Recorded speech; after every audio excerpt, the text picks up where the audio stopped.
यहाँ घर में एक चूहा है और मैंने उसे आज देखा। जैसे ही मैं खेलने लगी वह फर्श पर दौड़ गया।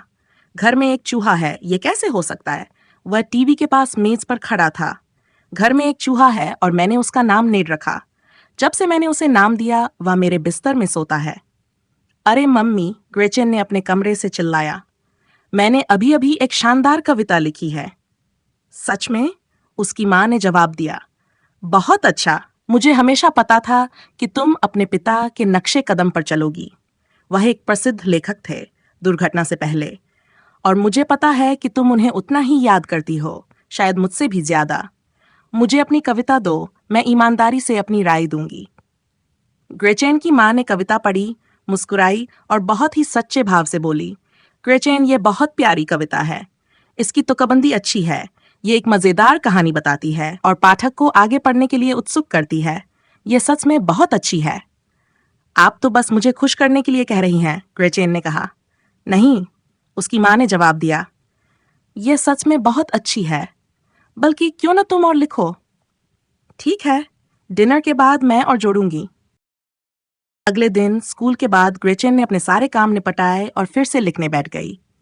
उसकी कविता। घर में एक चूहा है और मैंने उसे आज देखा। जैसे ही मैं खेलने लगी वह फर्श पर दौड़ गया। घर में एक चूहा है, ये कैसे हो सकता है?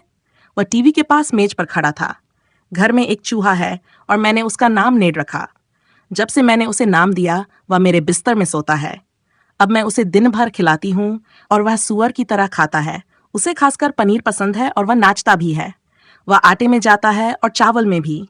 वह अलमारी खोलकर मसालों में भी पहुंच जाता है। अरे ये क्या देख रही हूँ? यहाँ सिर्फ एक नहीं बल्कि दो। नेड काउंटर पर बैठा है और दूसरा मेरे जूते में है। नेड और उसका दोस्त। लेकिन रुको, ये क्या? एक छोटा, एक बड़ा और एक मोटा। अब मेरे साथ एक चूहों का परिवार रह रहा है। एक चूहों का परिवार, ये कैसे हो सकता है? 5, अब 6, अब 7 और 8। कोई मेरी मदद करे, जल्दी से इस चूहों के दरवाजे को बंद कर दे। ग्रेचेन ने फिर से अपनी कविता माँ को दी और उनकी राय पूछी। माँ ने कविता पढ़ी और मुस्कुराई। ये सच में बहुत अच्छी है, उन्होंने कहा। क्यों न तुम एक और अंतरा जोड़ दो? बिल्कुल, ग्रेचेन ने कहा। ये लिखना मजेदार है और एक प्रसिद्ध कवि को कहीं न कहीं से शुरुआत करनी होती है। ग्रेचेन अपने कमरे में गई, कविता को कई बार पढ़ा और फिर अंत का एक और भाग लिखना शुरू किया। अंतिम अंतरा।